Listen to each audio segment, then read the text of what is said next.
पाकिस्तान का स्टार्ट कोई इतना ज़्यादा अच्छा नहीं था। आपने उस बड़े मैच की तैयारी करनी है जो कि 14 से स्टार्ट हो रहा है, जिन्होंने आज 150 रन की इनिंग्स खेली। फिर शान और बाबर के दरमियान बाबर आजम 40 रन उन्होंने बनाए 88 गेंदों पर, और शान मसूद ने जो कि 37 रन की पार्टनरशिप रही और सिर्फ 2 गेंदें अभी बाकी थी।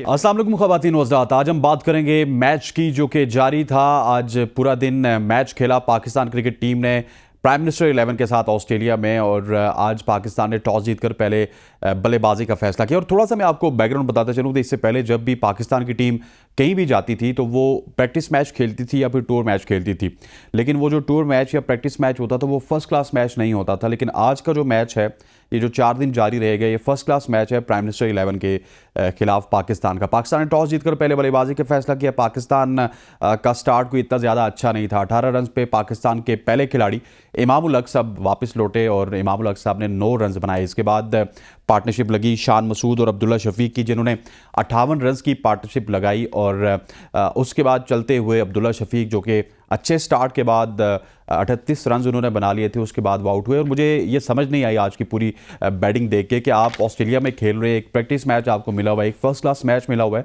तो आपने उस बड़े मैच की तैयारी करनी है जो कि 14 से स्टार्ट हो रहा है, और आपको थोड़ा सा ध्यान से खेलना चाहिए था। लेकिन सैनिटी प्रिवेल होते हुए आज मुझे नज़र नहीं आई पाकिस्तान की किसी भी स्लॉट पे सिवाय शान मसूद के। शान मसूद के हवाले से तो बात करेंगे, जिन्होंने आज 150 रन की इनिंग्स खेली। फिर शान और बाबर के दरमियान 92 रन की पार्टनरशिप हुई। साबिक कप्तान बाबर आजम 40 रन उन्होंने बनाए 88 गेंदों पर, और उनका जो स्ट्राइक रेट था वो लगभग 50 के करीब था, और इस स्ट्राइक रेट से उन्होंने आज मैच में रन्स बनाए हैं। फिर शान मसूद और साउथ शकील के दरमियान 40 रन की पार्टनरशिप हुई, 13 रन बना सके साउथ शकील। आज बड़ी हौसला अफजा बारी खेली है कप्तानों के कप्तान साबिक कप्तान सरफराज अहमद ने, जिन्होंने 41 रन बनाए 47 गेंदों पर। और इस तरह की इनिंग्स इम्पैक्ट डालती है।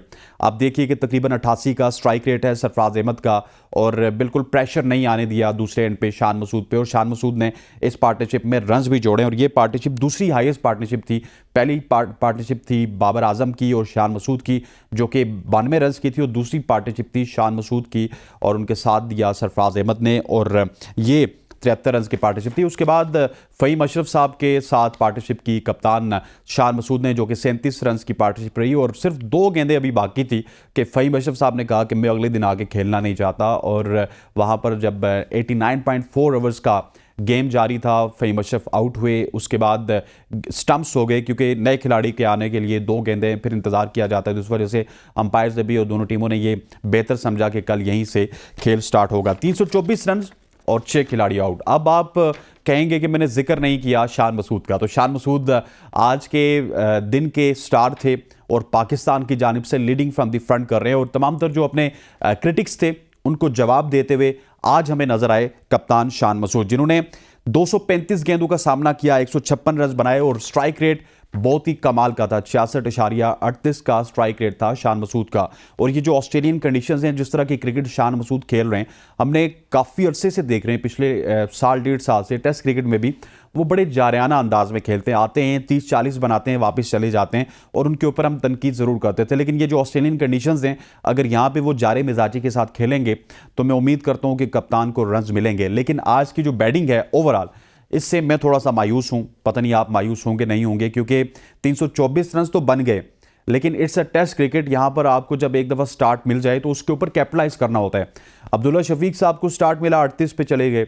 बाबर आजम साहब 40 रन बना के चले गए। उसके बाद सरफराज को मैं इतना ज़्यादा मुरद इल्ज़ाम इस वजह से नहीं ठहराऊंगा कि उन्होंने बेसबॉल क्रिकेट खेली या पाक बॉल क्रिकेट खेली, रन बॉल क्रिकेट खेली है। 88 के स्ट्राइक रेट से टेस्ट क्रिकेट में मतलब बहुत ही शानदार आज सरफराज की बॉडी लैंग्वेज भी लग रही थी, और बड़े शानदार वो खेलते हुए हमें नजर आए। फिर साउथ शकील 13 रन बनाकर आउट हुए, और मुझे थोड़ा सा ना यहाँ पे बाबर आजम, साउथ शकील और अब्दुल्ला शफीक के हवाले से बात करनी होगी। देखिए, काफ़ी अरसे से हम देख रहे हैं अब्दुल्ला शफीक और साउथ के हवाले से तो बहुत ज़्यादा बातें होती हैं, बड़े प्रॉमिसिंग हैं, बड़ा टैलेंट है, ये है वो है, लेकिन हम देख रहे हैं कि उस तरह टैलेंट को जो ब्रोकार नहीं ला रहे अपनी सलाहियतों को, और जहाँ पे भी स्टार्ट मिलता है दोनों को, उसके बाद स्टार्ट पे कैपिटलाइज नहीं कर रहे। अब्दुल्ला शफीक को भी चाहिए और साउथ शकील को भी चाहिए कि अब टीम का हिस्सा बन चुके हैं, अगले 6, 7, 8 महीने आपको तकरीबन कोई नहीं छेड़ेगा या एक साल कोई नहीं छेड़ेगा। लेकिन हमने माजी में देखा है कि जब पाकिस्तान की जर्सी लगी होती है पाकिस्तान के क्रिकेटर्स ने, तो वो उस वक्त इंसाफ नहीं करते और वो किस्सा पारीना बन जाते हैं। जिस तरह शोएब मकसूद की बात कर ली जाए, अहमद शहजाद की बात कर ली जाए, या फिर उमर अकमल की बात कर ली जाए, आज तो वो वापस आना चाहते हैं टीम में, लेकिन जब टीम में थे तो उनकी परफॉर्मेंसेज उस तरह की नहीं थी जिस तरह की होनी चाहिए। अब थोड़ा सा बात करते हैं साबिक कप्तान बाबर आजम के हवाले से, जिन्होंने 40 रन ज़रूर बनाए, लेकिन बाबर आजम को वर्ल्ड कप के बाद एक लंबी चौड़ी इनिंग्स खेलनी होगी, स्पेशली अगर इस टेस्ट मैच की अगली इनिंग्स उनको मिलती है तो यहाँ पे तो शायद इतनी आई बॉल्स उनको ना मिल सकें।